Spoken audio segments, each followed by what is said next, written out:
Visakhapatnam steel ప్లాంట్లో steel melting షాపులో జరిగిన ఈ ప్రమాదంలో ఇప్పటికే దాదాపుగా 9 మంది చనిపోయిన పరిస్థితుల మధ్య హాస్పిటల్లో వైద్యం చేయించుకుంటా ఉన్నారు మరో 5 మంది. ఇందులో కూడా ఇంకా ఒకరి పరిస్థితి చాలా విషమంగా ఉన్న పరిస్థితుల మధ్య దాదాపుగా 95% బర్న్స్తో ఇంకా ఒక అన్న ట్రీట్మెంట్ చేయించుకుంటా ఉన్నాడు.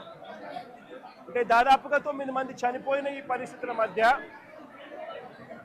ఈరోజు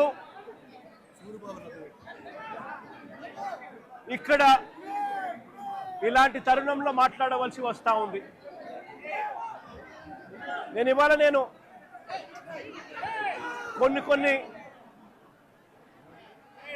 సూటిగా ప్రశ్నలు అడుగుతా ఉన్నా. మానవత్వం ఏమాత్రం ఉన్నా కూడా రాష్ట్ర ప్రభుత్వాన్ని, కేంద్ర ప్రభుత్వం కూడా కేంద్ర ప్రభుత్వం మీద ఒత్తిడి కూడా తీసుకొని వచ్చి మంచి జరిగించమని చెప్పి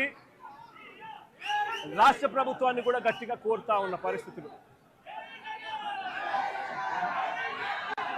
ఈరోజు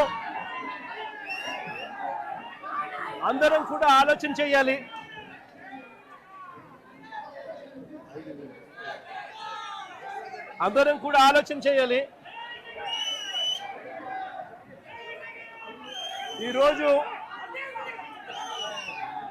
ఈరోజు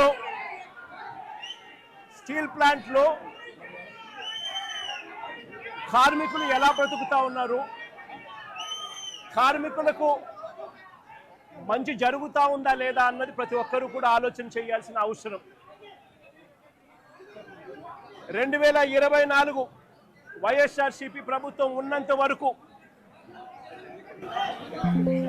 కార్మికులు, స్టీల్ ప్లాంట్ ఎంప్లాయీస్ ఎలా బ్రతికే వాళ్ళు, ఇప్పుడు చంద్రబాబు నాయుడు గారి ప్రభుత్వం వచ్చిన తర్వాత వీళ్ళ కూటమి ప్రభుత్వం అధికారంలో ఉన్న నేపథ్యంలో ఎలా బతుకుతా ఉన్నారు కార్మికులు, ఎంప్లాయీస్ అన్నది అందరం కూడా బేరీజు వేయాల్సిన అవసరం ఉన్న పరిస్థితి. ఒకసారి గమనించినట్లయితే